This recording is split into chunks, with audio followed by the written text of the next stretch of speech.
बच्चों कैसे हैं आप सब? उम्मीद है बढ़िया होंगे और ऑनलाइन पढ़ाई भी कर रहे होंगे।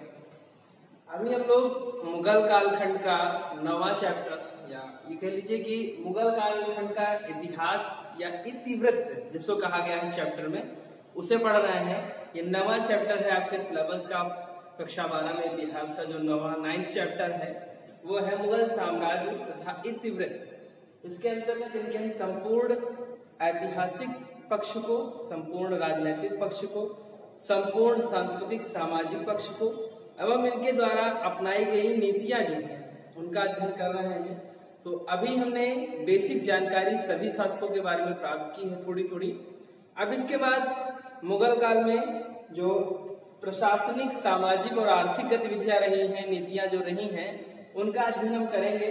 और उसके बाद में एक समग्र अध्ययन 2 वीडियोस हम बना के करेंगे पूरे चैप्टर में। जो डेट वाइज जो दिया हुआ है, जो लाइन बाय लाइन उसमें इंसिडेंट्स लिखे हुए हैं, जो भी इंपॉर्टेंट थॉट्स उसमें दिए हुए हैं चैप्टर में, उसको हम लोग देखेंगे। लेकिन पूरे मुगल साम्राज्य को समझने के लिए आपके सिलेबस में जो टॉपिक थे, जो मैटर था, वो पर्याप्त नहीं था। इसलिए इस मैटर को हमें बाहर से लाना पड़ा, बाहर से कलेक्ट करना पड़ा। और सामान्यतः ये जानकारी जो है इससे की अपेक्षा प्रत्येक विद्यार्थी से की जाती है जो मुगल काल का इतिहास पढ़ चुका हो।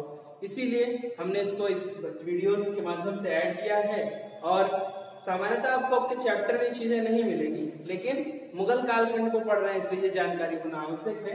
हम पढ़ेंगे मुगल कालीन प्रशासनिक, सामाजिक, आर्थिक एवं सांस्कृतिक व्यवस्था। हमारा टॉपिक है मुगल कालीन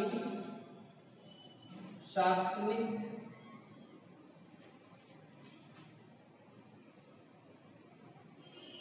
सामाजिक,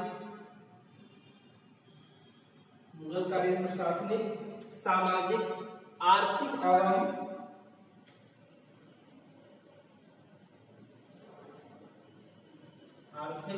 एवं सांस्कृतिक व्यवस्था।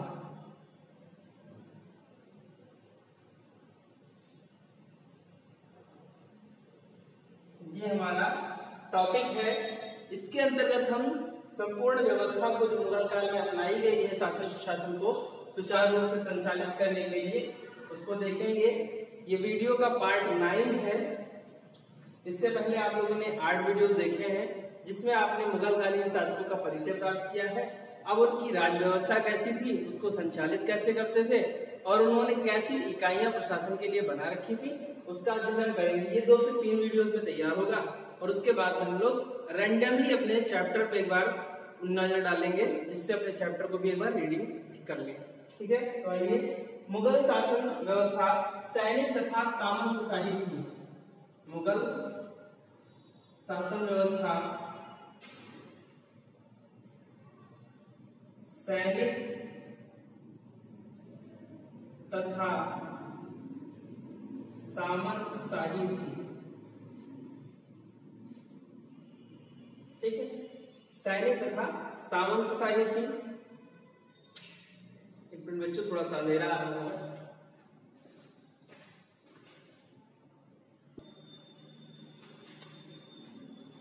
बच्चों आगे वापस हम, ये लाइट नहीं थी, अच्छा नहीं लग रहा था। लाइट आ गई, अच्छा लगेगा। तो आइए हम देख लेते हैं इसमें सबसे पहले कि मुगल काल में जो प्रधान विभाग थे, जैसे किसी को भी अपने प्रशासन को चलाने के लिए डिपार्टमेंट बनाने पड़ते हैं। जैसे सरकार विभाग बनाती है, मान लीजिए मूलभूत व्यवस्थाओं के लिए स्वास्थ्य का अलग हो गया, चिकित्सा स्वास्थ्य विभाग एक हो गया, फिर पुलिस प्रोटेक्शन के लिए पुलिस विभाग हो जाता है। फिर ऐसे ही आपको विभिन्न कार्यक्रमों को संचालित करने के लिए यातायात के लिए यातायात विभाग है, परिवहन के लिए। ऐसे ही सरकार जैसे विभागों को बना के कार्यों को करती है, इनकम टैक्स डिपार्टमेंट है। तो ऐसे ही शासक भी अपने कार्यों को पूरा करने के लिए विभागों के माध्यम से कार्य करते थे। तो हम देख लेते हैं कि जो प्रमुख विभाग थे वो कौन कौन से थे और उनके जो अधिकारी होते थे, जो मुखिया होते थे, वो कौन थे। तो देखते हैं दीवान। दीवान ये आय व्यय का विवरण रखता था। आय व्यय का विवरण। ठीक, दीवान आय व्यय के विवरण से संबंधित था। मीर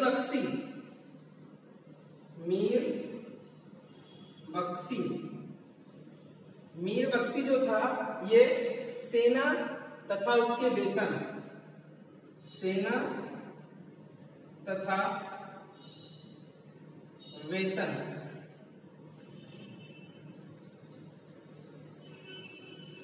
मीर बख्शी सेना का तथा उसके वेतन का विवरण रखता था। इसके बाद में जो महत्वपूर्ण था वो था खानसामा। खान एक ही में है, खानसामा। खानसामा का कार्य होता था शाही परिवार का प्रबंधन करना।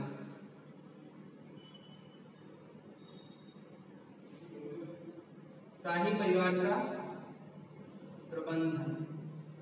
अब शाही परिवार का प्रबंधन का मतलब यह है कि जो शासक था, उसका जो परिवार था, उसके जो दैनिक आवश्यकताएं हैं, उनके यात्रा का जो व्यवस्था यात्रा की है, उनके भ्रमण से संबंधित कहीं आना जाना, रहना, खाना पीना, जो भी चीजें होती थी उसकी व्यवस्था खानसामा करता था। इसके बाद आता है काजी।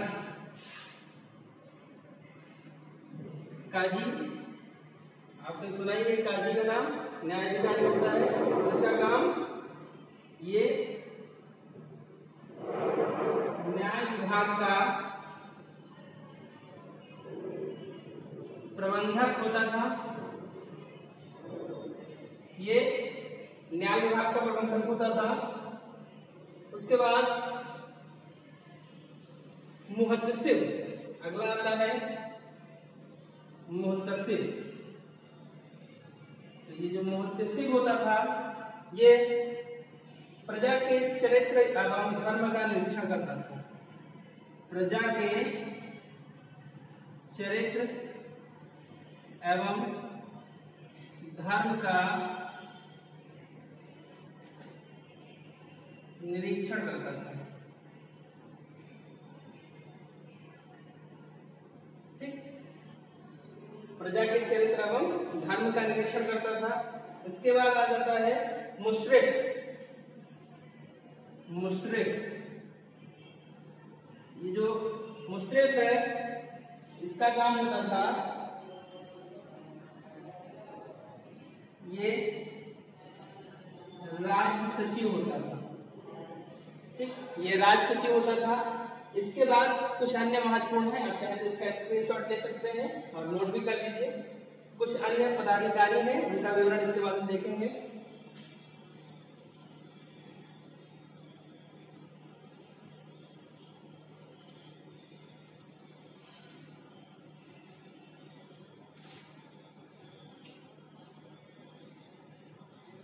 इसके बाद आता था नाजिर बयूतात। नाजिर बयूतात ये शाही कारखाने का अधीक्षक था। शाही कारखाने का अधीक्षक था। शाही कारखाना जैसे जो सिपाही हैं, जो सैनिक हैं, उनको अपने युद्ध के लिए तलवार, भाला, बर्छी, ये जो भी चीजें बनानी होती थी सब शाही कारखाने में बनती थी। और इसकी देखरेख जो करता था तो नाजिर बयूतात करता था। इसके बाद अगला आता है मीर आतिश। मीर आतिश, आतिश शब्द से एक शब्द जुड़ा है आतिशबाजी। आतिशबाजी का मतलब होता है गोले पटाखे दागना। तो इसी से आप जोड़कर पढ़िएगा। ये तोप खाने का अधीक्षक होता था। तोप खाने का अधीक्षक होता था। यानी तोप खाने की सारी व्यवस्था इसके माध्यम से संचालित होती थी। उसका रख रखाव, उसकी सुरक्षा, निर्माण कार्य जो भी होता था वो मीर आतिश देखता था। इसके बाद अगला महत्वपूर्ण आता है दरोगाए डाक। दरोगा ए डाक। तो दरोगाए डाक का कार्य होता था चौकी डाक अधीक्षक होता था। ये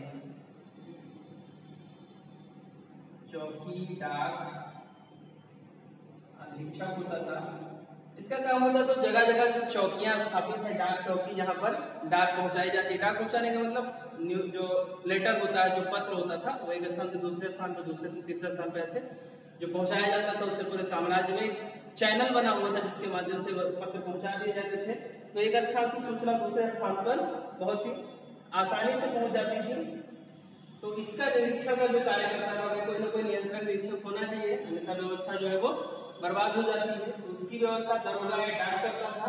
और इसके बाद में मीर बर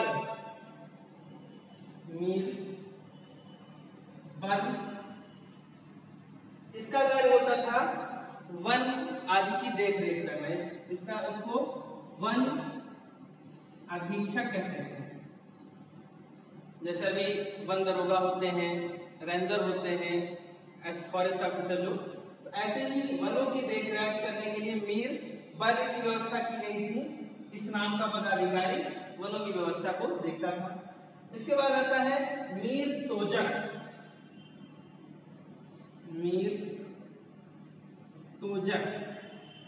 मीर तोजक का कार्य था उत्सव आदि का प्रबंधन करना। उत्सव जानते ही हैं, त्योहार आदि कार्यक्रम जो भी राजघराने के होने हैं या पब्लिक में होने हैं एनुअल, उन सब की व्यवस्था करना, उन सब की व्यवस्था देखना या उसका प्रबंधन करना, मैनेजमेंट उसका देखना। फिर उसके बाद आता था मीर मुंशी। उसके बाद आता था मीर मुंशी। ये शाही पत्रों को लिखने का कार्य करता था। ठीक, अब ये जो पदाधिकारी मैंने बताए हैं, ये जनरली आपको सारे शासकों में मिलेंगे, लेकिन बीच बीच में कुछ शासकों ने नए पद सृजित कर दिए, तो उनको हम अतिरिक्त पढ़ते हुए चलेंगे। तो इसमें कंफ्यूज नहीं होना है कि इतने ही थे, फिर नया और कैसे बढ़ गया, ये अगला कैसे आ गया।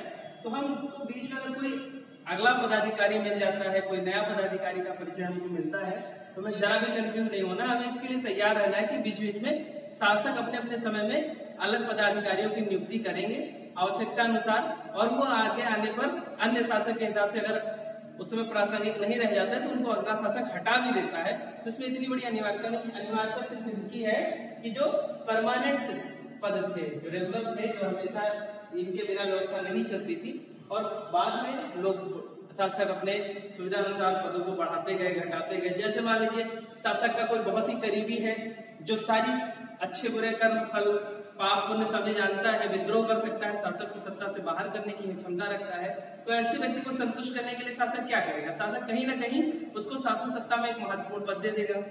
भले ही वो जो है अप्रासंगिक पद हो, उस पदाधिकारी के पास अधिकार सीमित हो या अधिकार ना के बराबर हो, सिर्फ नाम मात्र का। जैसे मान लीजिए उत्तर प्रदेश की व्यवस्था देख लीजिए, अभी डिप्टी सीएम दो, तो डिप्टी सीएम का जो पद है गैर संवैधानिक है। कॉन्स्टिट्यूशन में कहीं इस बात की व्यवस्था नहीं कि उप मुख्यमंत्री रखा जाए, लेकिन चूंकि जो तीनों लोग हैं, एक मुख्यमंत्री और दो मुख्यमंत्री, ये तीनों सत्ता में ताकतवर हैं, प्रभावित करने की क्षमता रखते हैं, तो ऐसे में कार्यों का थोड़ा थोड़ा विभाजन, डिवीजन कर दिया गया और तीनों लोगों को शासन सत्ता में रख दिया गया कि शासन सत्ता को थोड़ा सा आसानी से चलाया जा सके। ये तो हो गई लोकतांत्रिक व्यवस्था। लेकिन जो राजशाही व्यवस्था थी, उसमें उद्देश्य ये नहीं होता था कि कार्यों का बंटवारा करके, उसमें उद्देश्य ये होता था कि अपनी सत्ता को कैसे सुरक्षित कर लिया जाए, इनको संतुष्ट करके कुछ जो है उनको थोड़ा बहुत कार्य देकर किसी पद पर बिठाकर संतुष्ट कैसे किया जाए, ये होता था।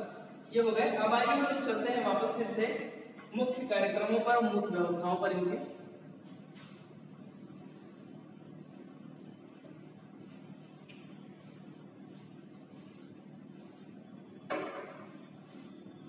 सम्राट के बाद शासन के कार्यों को संचालित करने का,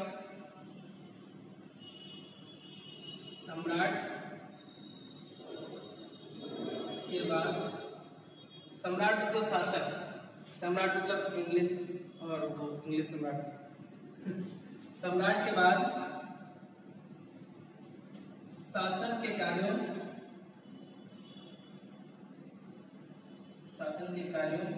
को संचालित करने वाला सबसे महत्वपूर्ण अधिकारी, संचालित करने वाला सबसे महत्वपूर्ण अधिकारी,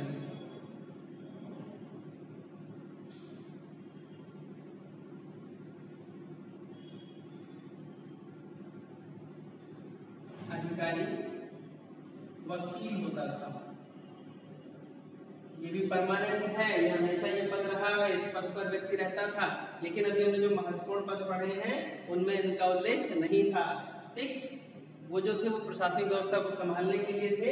ये क्या है, ये राजा के सबसे नजदीकी पदाधिकारी हैं, जैसे प्रधानमंत्री की हैसियत से ये होते थे। वकील होता था जिसके कर्तव्यों को अकबर ने, अब इसके कार्यों को अकबर ने अपने कालखंड में कई लोगों में बांट दिया। वो थे दीवान, ठीक, दीवान मीर बख्शी, दीवान थे, मीर बख्शी थे, सद्र सुदूर थे, सद्र उस सुदूर, ये न्याय का अधिकारी होता था, सद्र सुदूर। और एक और था मीर ए सांगा। ये तीन पद जो है, सॉरी ये चार पद जो है वो अकबर के काल से संबंधित है। वकील जो था उसके कार्यों को अकबर ने चार व्यक्तियों में बांट दिया और चार व्यक्तियों को अलग अलग नियुक्त कर दिया इसके पूरे कार्य को देखने के लिए। अब क्या हुआ, डिपेंडेंसी एक बार कम हो गई। ऐसे में क्या था, ये चाहे तो इसकी सत्ता को प्रभावित कर सकता था, लेकिन जब आप एक व्यक्ति पर निर्भरता नहीं है, एक बागी होगा, दो बागी होगा, तीन होगा, चार होंगे, तब जाके बागी हो जाएंगे सारे। ऐसे में क्या होता, एक बागी हुआ, किसी दूसरे शासक से जाकर मिला और जिसके साथ था वो उसका खेल खत्म, ये तो होता। अब ऐसे में चार को आपको मिलाना पड़ेगा तो थोड़ा सा टफ हो जाता है। जैसे 10 लोगों को संतुष्ट करना और एक व्यक्ति को संतुष्ट करना अलग होता है। एक व्यक्ति है, जब तक असंतुष्ट है तब तक समझिए सारा काम आपका रुका, लेकिन अगर संतुष्ट हो गया तो सारा काम रुके। लेकिन अगर 10 लोग हैं, 10 आप एक को मनाएंगे, दूसरा नाराज दूसरे को मनाएंगे, तीसरा नाराज तीसरे को मनाएंगे, चौथा नाराज, तो ऐसे में आपका उद्देश्य जल्दी पूरा नहीं हो पाएगा। ठीक है, यानी सुरक्षित शासन हो गया इसको बांट देने से। चलिए आगे बढ़िए। मीर बख्शी द्वारा मीर बख्शी, अभी हमने नाम सुना था, इसका काम क्या था, मीर बख्शी का क्या काम था, मीर बख्शी का काम था सेना की व्यवस्था देखना और उनके वेतन आदि का निरीक्षण करना। ठीक, तो जैसे अभी होता है सर्विस बुक होती है नौकरी करने वालों के लिए, ऐसे ही एक मास्टर रोल बनता है जिससे सैलरी का पेमेंट होता है। ठीक उसी मास्टर रोल की तरह होता था एक पद जिसका नाम होता था सरखत। सरखत, ठीक, इस सरखत पर हस्ताक्षर होते थे इसके, मीर बख्शी के। मीर बख्शी के हस्ताक्षर के बिना सरखत वैलिड नहीं माना जाता था और सरखत का काम होता था सेना को वेतन देना। जब सेना को वेतन देना होता था तब एक लेटर बनता था, लेटर पर सारा विवरण लिखा जाता था कि इसको इतना इतना धन इनको दिया जाएगा और उस लेटर का नाम होता था सरखत। जैसे भी क्या होता है, मस्टरोल बनता है, मस्टरोल में आपकी उपस्थिति होती है, उपस्थिति के अनुसार आपकी सैलरी होती है। ठीक, ऐसे सरखत होता था जिसमें मीर बख्शी हस्ताक्षर करता था, तभी उसको जो राजकोष था उससे धन मिलता था सेना को। ठीक, चलिए आगे बढ़िए। जब कभी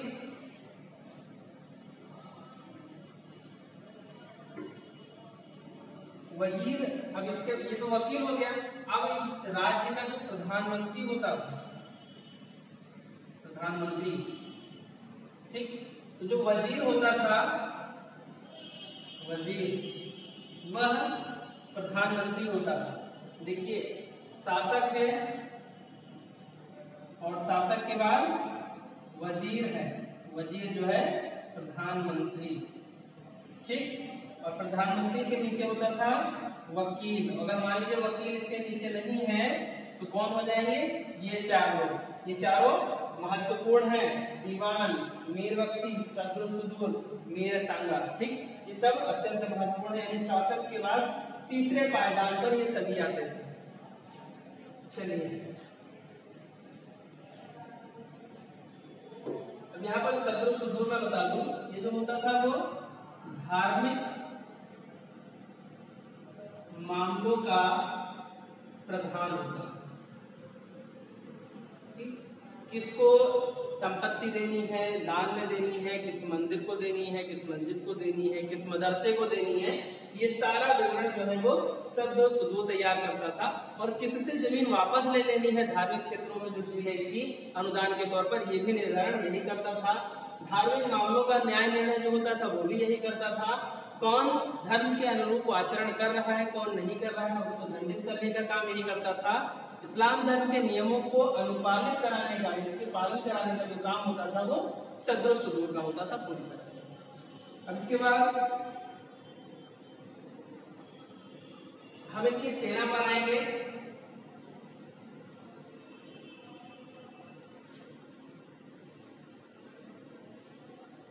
तो मुगल कालीन सेना जो थी वो मुख्यतः 4 भागों में बटी थी। सेना, कौन सी सेना, मुगल का, मुगल सेना, ठीक। मुगल सेना, सर्च करो गूगल से। अभी जो दुनिया में पब्लिक जो है वो कौन सी सेना है, वो गूगल की सेना है। हर चीज गूगल से लेके आती है। ये क्या थी, मुगल की सेना थी। ये 4 प्रकार के होते थे। इनके जो सैनिक होते थे उनमें 4 प्रकार के सैनिक होते थे, 4 भागों में बटी होती थी। पहला होता था पहले होते थे पैदल सेना। पैदल सेना के बाद घुड़सवार, घुड़सवार, घुड़सवार के बाद तोपखाना, और तोपखाना के बाद होता था हाथी सेना या हस्ती सेना। हस्ती सेना या हाथी सेना। हाथी सेना मतलब हाथी पर बैठ कर युद्ध करने वाले, पैदल मतलब पैदल चलकर युद्ध करने वाले, घुड़सवार मतलब घोड़े पर बैठ कर युद्ध करने वाले, तोपखाना मतलब वो सैनिक टुकड़ी जो तोपखाना लेकर अपने साथ चलती थी, ठीक। ये हो गया। अकबर के समय, मुगल काल में अकबर के समय मंत्री को,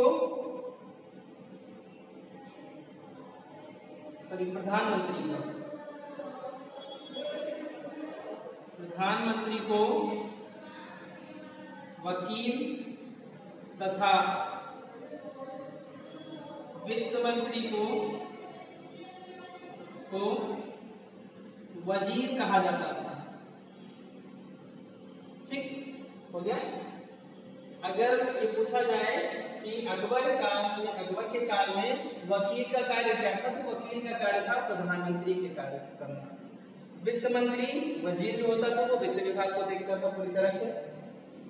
सूबे, अब आगे थोड़ा सा बढ़ेंगे इसमें।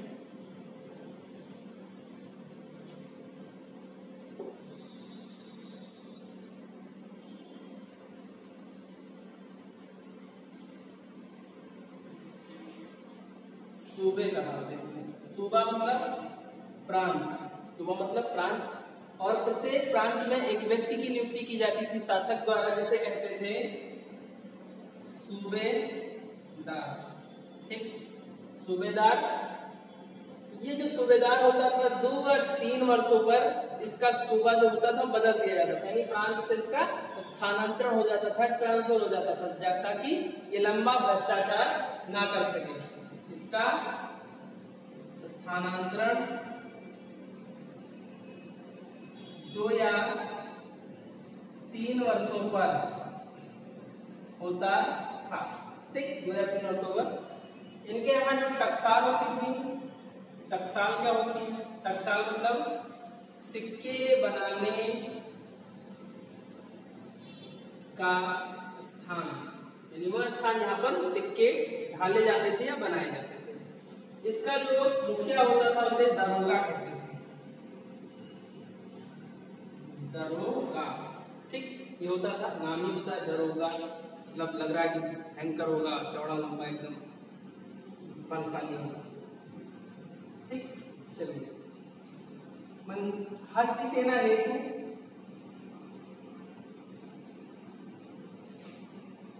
जो हस्ती सेना होती थी,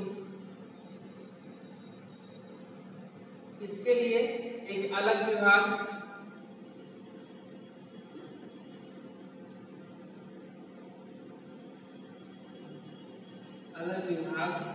गठित किया गया था, जिसका नाम था पीलवान। पीलवान, ठीक। पीलवान विभाग, अगर प्रश्न आता है कि पीलवान विभाग किससे संबंधित है, तो पीलवान विभाग है जो है इसका संबंध मुगल कालीन हस्ती सेना या हाथी सेना से है। यानी इनकी जो सेना थी, हाथी वाली जो सेना थी, यानी जो सैनिक हाथियों पर बैठकर लड़ाई करते थे, युद्ध करते थे, उनकी व्यवस्था को देखने के लिए पूरा एक विभाग ही बना दिया गया था, जिसका नाम था पीलवान। ठीक, इसके आगे इनका जो प्रशासन का मुख्य आधार था, जो मुख्य आधार था वह था मनसबदारी प्रथा। मनसबदारी प्रथा बहुत ही महत्वपूर्ण है। मनसबदारी व्यवस्था को समझना अत्यंत आवश्यक है, क्योंकि प्रश्न इस पर भी पूछ सकते हैं कि मनसबदारी व्यवस्था से आप क्या समझते हैं, अथवा मुगल कालीन शासन में मनसबदारी व्यवस्था का क्या योगदान है या इसकी क्या भूमिका है, ऐसे भी प्रश्न आ सकते हैं। तो इसके लिए हम लोग मनसबदारी व्यवस्था को पढ़ेंगे।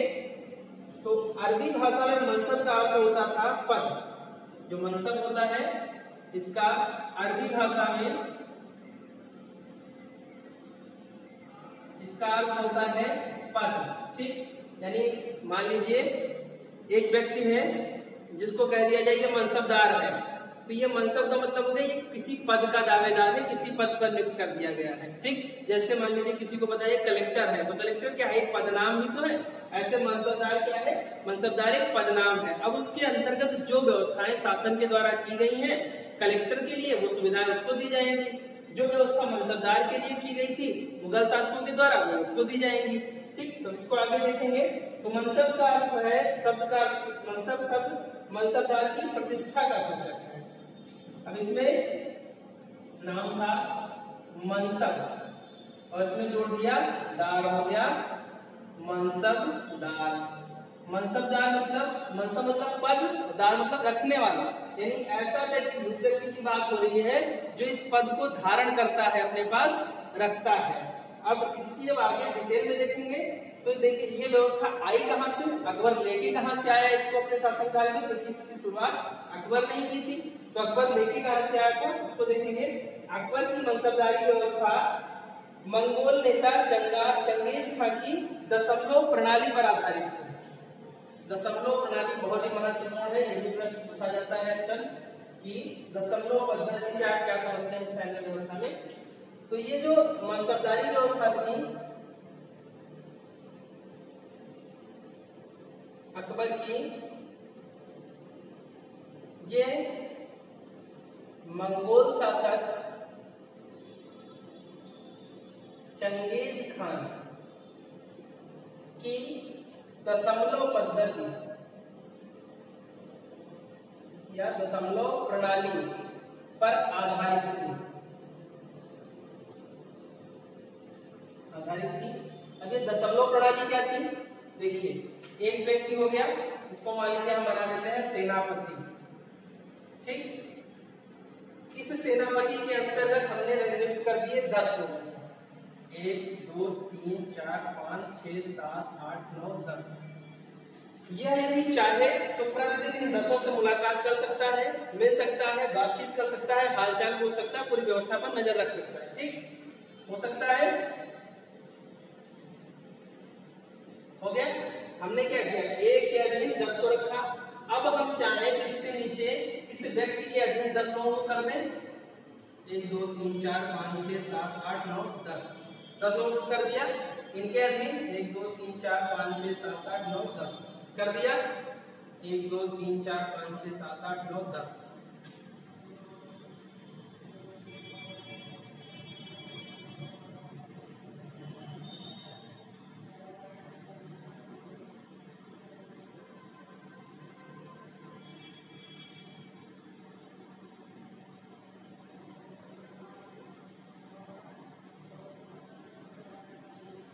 हो गया।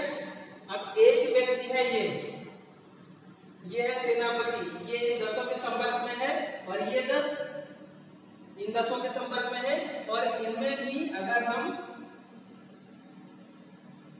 10 है और इन 10 को भी 10 से बांट दें तो ऐसे में क्या हो रहा है, इस 10 इन 10 की जवाबदेही 1 के प्रति। ऐसे ऐसे यहाँ पर देखें हम तो ये 10 लोग मिलकर 100 लोगों पर नियंत्रण रख रहे हैं। ये 10 लोग मिलकर 100 पर नियंत्रण रख रहे हैं। ये एक 10 पर रख रहा है, यानी 10 के अंतर्गत 100 और इन 100 के अंतर्गत अगर हम देखें सब 100 पर नियंत्रण रख रहे हैं तो 1000 हो गया। ठीक, यानी 10 100 पर 100 1000 पर, तो आगे बढ़ेंगे तो ये 10,000 पर, फिर ऐसे 1 लाख पर। तो ये हो गई दशमलव प्रणाली, यानी प्रत्येक व्यक्ति को 10 लोगों की निगरानी केवल करनी है और उसी 10 लोगों की निगरानी करने के माध्यम से संपूर्ण सेना की निगरानी हो जाएगी और प्रतिदिन की रिपोर्ट सेनापति तक 10 से 15 मिनट या 1 घंटे में पहुंच जाया करेगी। यदि सेनापति चाहे तो प्रत्येक व्यक्ति से नहीं मिल सकता, लेकिन एक व्यक्ति 10 से मिल सकता है, वो 10 अन्य 10 से मिल सकते हैं, 100 से मिल सकते हैं, वो 100 1000 से, और 1000 10,000 से मिल सकते हैं, 10,000 1 लाख से मिल सकते हैं। ऐसे पूरी सेना एक दूसरे से कनेक्ट रहेगी। किसी भी बात, समाचार या पत्र कुछ भी होगा तो एक माध्यम से पहुंच जाएगी। ये होती थी दशमलव प्रणाली। इसी पर आधारित थी अकबर की मनसबदारी व्यवस्था।